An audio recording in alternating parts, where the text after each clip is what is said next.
Join us and fight the good fight. So Haze is set in the kind of not too distant future, so about kind of 40 years on from now.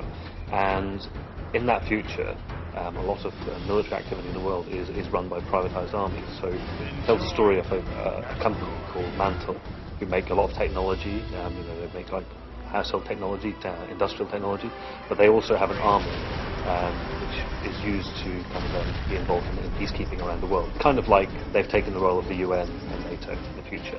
And you play the character of Shane Carpenter, who is a sergeant in Mantle's army, and this is really his first kind of taste of the hard end of combat. And he's fighting in a war in South America, where a rebel force have taken control of the country, and Mantle have been sent in to sort it out. The most immediately obvious thing about Haze, when you look at it, is the visual quality. We've completely upped our game in terms of the complexity of the scenes and stuff that we're working with. And I think people used to Free Radical's previous games will be interested to see that we've gone for a very photorealistic style in this game.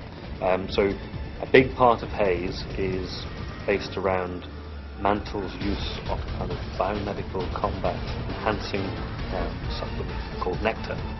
And Nectar now in the game is something which is under complete control of the player. So you take the Nectar, it gives you extra abilities, and the Nectar also is an important part of the backstory of the game. So the whole intrigue about what Mantle is about and how it deals with the soldiers, this develops as you go through the game.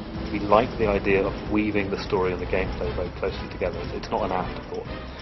So the story of Haze takes place in a kind of continuous time frame narrative over 3 days. So Shane Carpenter goes into this war. He has initial impressions of it. You hit the ground running, you learn how to fight. But over those 3 days, things change considerably for him. And there's an arc of narrative which takes him to some quite interesting places. And will confront the player with a very different, more modern look at war than what's normal in video games, really. Haze has full 4-player co-op throughout the campaign story, and then for more traditional multiplayer stuff we'll be offering deathmatch, and also we're very excited about a number of assault-based kind of mini objective multiplayer maps. With Haze, what we really want to do is to not just be pushing the bar with gameplay and presentation. We want to make people think. And for Haze, we're trying to examine more the feeling of the soldier in a war. If you're fighting in a war, you need to somehow justify your actions. So in Haze, we cause the player to actually question that to some extent. Haze will be out the end of this year, so 2007.